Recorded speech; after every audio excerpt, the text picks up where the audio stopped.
አዎ ሌባ ነይ መላ እንዴ አንተ ያይራብ መጣች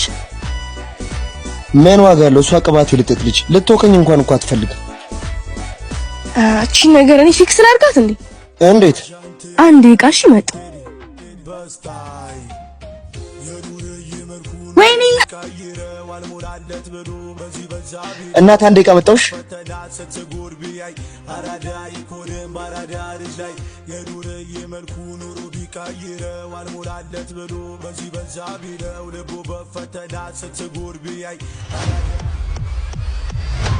ምን ለማድረግ እየሞከርሽ ነው ምን ያስጨዋል ነገሮችን ፊክስ ለማድረግ እየሞከርኩ ነው ነገሮችን ፊክስ የምታደርጊው በመንጩ ነው ሌባ እንዴ አንተ ላግዝ በመኮርኩ ነኝ ሌባ አዎ ሌባ እኔ ነኝ እሺ ጥፋተኛ አንተ ለማግዝ መሞከሪ ደረዝ የሌባ ልጅ